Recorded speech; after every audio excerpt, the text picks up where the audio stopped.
Hey guys, welcome to the Touchdown Table. I'm Ryan, that's Tyler, that's Jordan. And in this video, we're going to be talking about some September standouts around the league. These players that we're going to talk about are guys that really stood out in the first month of the year. So, yeah, it's going to be an interesting video because there were certainly some guys we expected to do good that did, but also some young emerging players that really burst out of the scene in their first month of their career. So, it's going to be a lot of guys we discussed, and it should be an interesting discussion that we have about the September standouts. I just came up with that on the fly, but I kind of like that. So let's talk about some September standouts, even though it's October now. Yep. I'm not started. I'm looking up stats still. All right, well, Yeah. Go look for stats. I'll start it off. I want stats too. Start off with a name that's very familiar to this channel. If you've listened to me talk at all, Here we go. He's a rookie. I'll give you some hints before I say his name. Yeah. Rookie out of Minnesota, safety for the Buccaneers. His name is Antoine Winterfell Jr., and he was the best safety in this draft. And right now, it looks like he's the best defensive player in this draft, besides that of players like Chase Young. Yeah. And I know Chase Young, we could talk about him as well later on. But Antoine Winterfell is a guy that I was high on coming out of the draft, and so extremely high on. And I'm being proved right now. He has 23 tackles in 3 games, 2 sacks as a safety, a forced fumble, and 2 passes defended. 3 games into the season. We're just talking about September, not talking about what happened last weekend. Just looking at that. He's been playing amazing so far, and he's proven me right, and I'm happy for this man. So 15 solo tackles just alone, also I want to mention. Yeah, really, he's a guy, that, he's been all around the field. I thought he was going to be more of like a deep safety, kind of play back more into coverage, but he's certainly proven that he can, pass rush and, get involved, as you mentioned, a couple sacks, get involved in the backfield, almost kind of like a Jamal Adams type of role sometimes. So I think he has been a fun player to watch. Well, you saw it with Minnesota. He's a smaller safety, so he's not going to be as big of a guy. Maybe that one-on-one's not his thing, man-on-man, because he's not a huge guy. I mean, sure, he could do it. He's an all-around great player. Tyler will tell you that for sure. Me and Ryan both liked him. We just didn't simp for him like Tyler did. Yeah. But he's got the speed. I don't remember what his 40 time was, but it was a very good 40 time. Was it 4.45? I don't know. No, I'm serious. I'll look it up. I hope it's 4.45. That would brighten my day up a little bit. But he's a good player. He's a fast guy, and since he's smaller, they use him all around. 4.41. They use him all around the field, and we still see that's it with all Antoine these Winterfell Sr. sacks. Hold on. Oh, it is senior. Oh, we still have hope here. Oh, 4.45. Yeah, he did run a 4.45. Shout out to my boy EDP 4.45. Okay. That's enough about Antoine Winterfell for me. Tyler, do you have anything else you want to say? Because you have a lot to say about this man. Well, there's a lot of people that I'm coming up with in terms of standout players, so I would love to talk about Antoine Winterfell all day, but I'm not going to do that. Okay. Well, I'm just going to go through the list of what the NFL gave us for the players of September. I probably won't go through all of them. But one of them we need to talk about, and this is going to be an obvious one, so let's just get this puppy out of the way. It's Russell Wilson. The dude is playing out of his freaking mind right now. 14 touchdowns through 3 weeks. I've said it before in other videos, and also in our podcast, I think. By the way, our podcast first episode is out. Go check that out now. And when this video comes out, there should be one coming out 2 days. on 2 days from now. Thank you, Tyler, for correcting my math. I was going to say 1. So go check that out. It should be fun. If you guys like to listen to podcasts, please do that. And even if you don't, please do that because we want your support. And we thank you so much. Go check it out. Now back to Russell Wilson. There's not much I need to tell you about this guy. If you know anything about football, you know this guy is a stud. He is having a fantastic season. The stats prove it. The scores prove it. And he's just playing some spectacular football right now. 3-0, leading his team to 3-0. The MVP frontrunner at this point. You ask anyone. Even you ask Ryan, who's had Josh Allen pulled up on his screen right now. I think he would tell you that Russell Wilson is the MVP frontrunner. Ryan, do you agree with that? Do you think Russell Wilson is? I absolutely Exactly. And he loves this guy, Josh Allen, who we'll talk about in just a second here.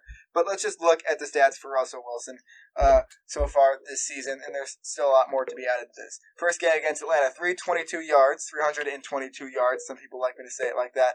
4 touchdowns in that game. Then the next 2 games, he went off again against the Patriots defense, who's actually better than we thought they were going to be. 288 yards with 5 touchdowns in that game. Wow, 5 touchdowns in the game. That's a lot. He can't do that again, right? Wrong. Next week against the Dallas Cowboys in a shootout, 315 yards, 5 touchdowns again, only 1 interception in that whole stretch so far. And that was in the New England Patriots game. And that was not his fault. That was, who was it? It was Greg Olson's fault.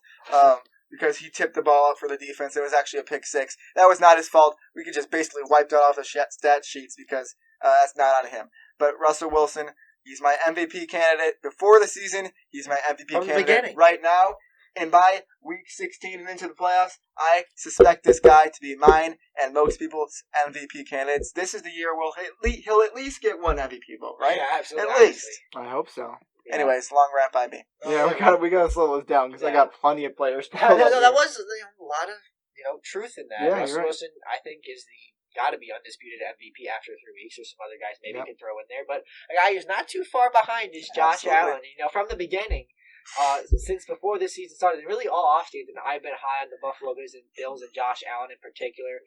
And look, he's not perfect. He's still a young player, and he's still working and improving his game week by week. But in the month of September, you can just see on the stat sheet and on the field, if you watch the tape, that this team in Buffalo, but really Josh Allen in particular, has improved. I'm going to keep saying this stat. I said it on our podcast, and I probably said it in a few other videos. But before this year, Josh Allen did not have a 300-yard passing game in his career. Now he's thrown at least 300 yards in the first 3 games of his career. We'll see. Obviously, there's been a game in October by the time you're watching this, so we'll see if he kept that streak going. But in the month of September, 3 games where he won, and 3 games where he threw at least 300 yards through the air.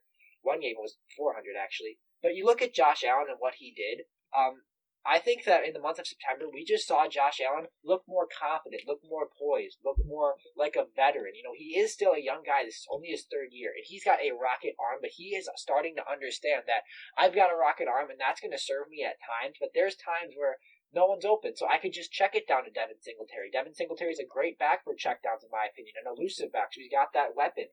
And I really think that you look at Josh Allen's development, and it's just all signs are that he's going to continue to develop and become a great starter in this league. I think they've got a great system there in Buffalo. And just to read off some of his quick stats, in September, 10 touchdowns, 1 interception, and a completion percentage 71.1. So not too shabby for Josh, and I expect the improvement to continue throughout October and the rest of the season. And I think he's going to have a great career there. I agree with you on all that. Said it, but I didn't say that. Yeah, I mean, it's a good point. Josh Allen has been so good this year. Like we mentioned before, he's definitely a front runner in the MVP as of what we saw in September. He's been playing out of his mind, and I'm happy for him because he's been improving every single year. And right now, he looks like he's at the top of his game. So let's move on. I guess we'll stay on the quarterback position because I have 3 more that I'm quickly going to talk about. 3 quarterbacks that are standouts, and I know, Jordan, you're not going to like this. No, I can see from the hair on your screen. But yes, I'm saying Cam Newton. I'm sorry. We didn't know how good Cam Newton was going to play after being injured 2 years in a row with the Panthers and then going to the Patriots, seeing how that dynamic was going to go. But it's gone great so far.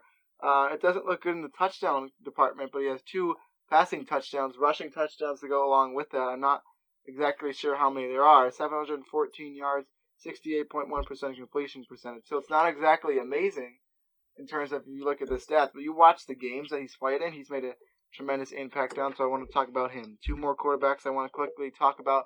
The second one, Ryan. I'm picking out you guys right now. I'm picking quarterbacks that you guys don't really like that much, but I'm going with Kyler Murray. 4 rushing touchdowns for Kyler. I know he had a poor week 3 through 3 picks. He has 4 picks so far this season because of it. Or 5 interceptions.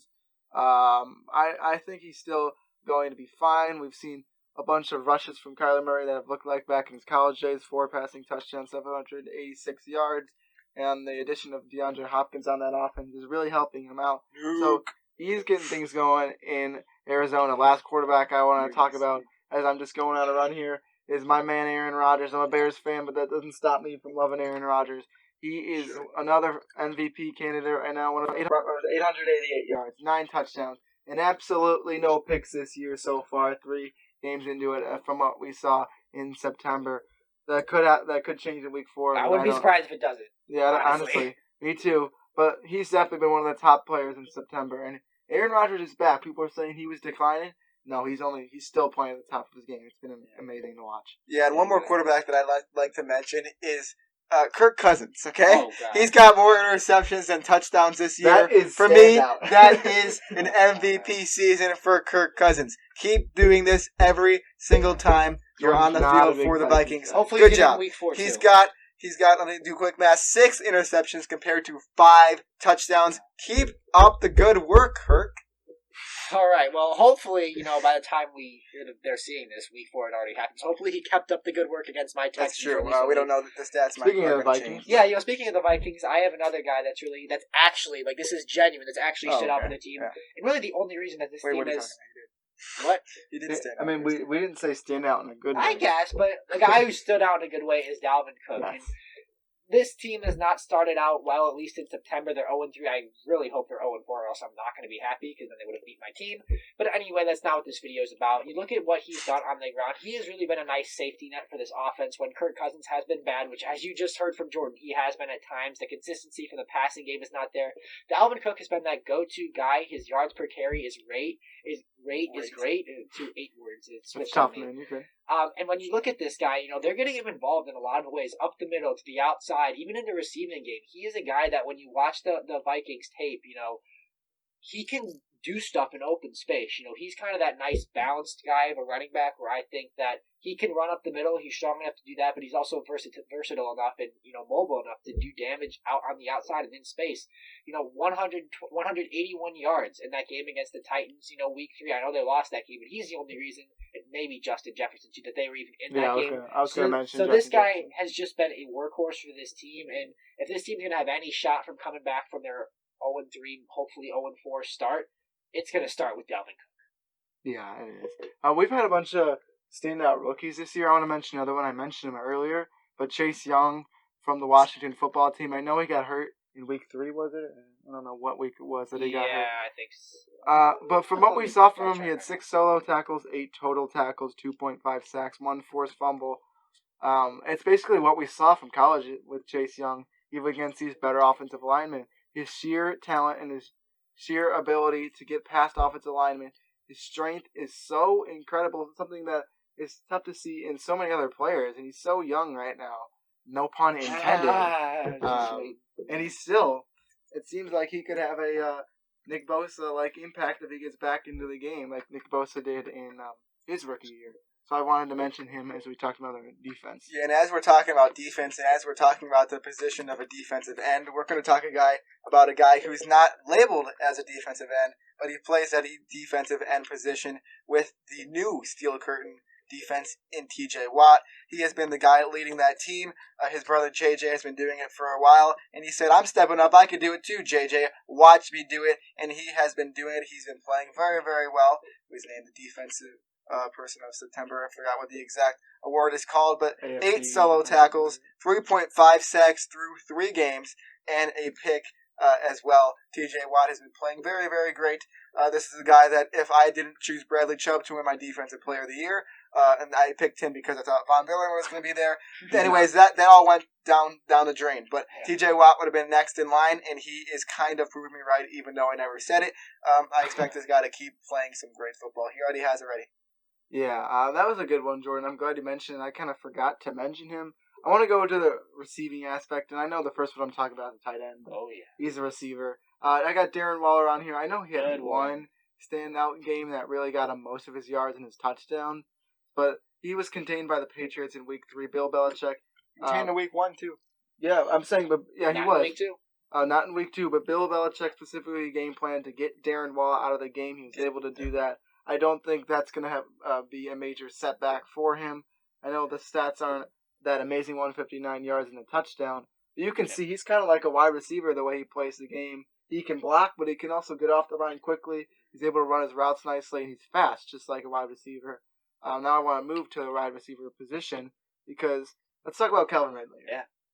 So what we've seen from the Falcons so far has not been good. But a bright spot on this offense, even though they got players like Matt Ryan, Julio Jones, Russell Gage, Todd Gurley, the bright spot, the best player on this offense has been that of Calvin Ridley. He has 349 yards and 4 touchdowns already 3 weeks into the season. He's gotten close to a couple more touchdowns as well. Matt Ryan has loved to throw it to Calvin Ridley, and right now it seems like he's the number 1 receiver. He's a touchdown guy. Yeah, I mean, it seems like he's the number 1 receiver because Julio Jones is still playing well, but from what we've seen from Julio Jones the past couple of years, he hasn't been scoring touchdowns anyways. It's been Calvin Ridley, so I wanted to mention him because he's slowly becoming one of the best receivers in the league. Yeah, and as we're talking about guys who are becoming one of the better receivers in the league, we're going to talk about another guy. This guy's second year in DK Metcalf on Make sure you the cross the Seattle goal line, buddy. Seahawks. Exactly. Make sure you cross that goal line. He has 3 touchdowns right now. It should have been 4, but boop, ball knocked out, and it went in for a touchback. Come on, DK. Come on. Russell needed those fantasy points for me. Just kidding. He got me enough. Anyways, 297 yards, 297 yards, if you want me to say it that way, through the first 3 games with 3 touchdowns. He's been the deep threat. He's made some great catches. He's been strong. Did have a fumble in there, I think, but he's just turning out to be the player that many people thought he was going to be. He had a huge, he had a huge combine. I was blanking what it was called for a second there. He had a huge combine. That's kind of where he got all of his hype. And then in the draft, he just kept falling and falling and falling. And finally, the Seahawks said, "This is our guy. Let's take him." He has worked out very, very well for them. DK Metcalf is proving all those teams that passed on him wrong so far. He's playing great. This dude's a huge presence. You saw how high this guy can jump when they were playing. They showed it, him jumping to the goal post thing, whatever it's called.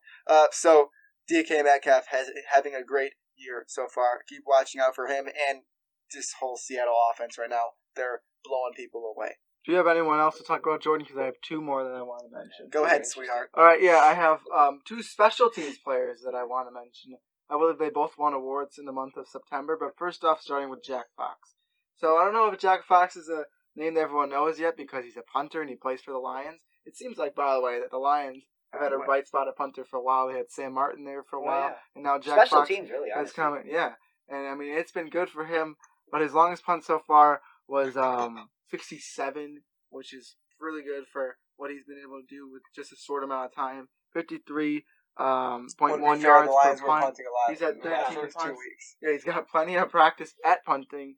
So another bright spot for this Lions team. So I wanted to mention the special teams player, and with that we can mention one more. That's Stephen Gostkowski. That's a good one. He's been standing out in a bad way in week 1. In week 3, we saw him stand out in a he made the game-winning field goal. Well, yeah, three weeks in a row to start the year he did. A couple misses, a bad game for him in that game against the Broncos, but he bounced back and made 6 field goals in week 3. He seems like he's all the way back. 3 of them were over 50. Yeah, the game winner in that week 3 game was like 55. Yeah, I was watching that live. So I just wanted to mention special teams players, give them some love.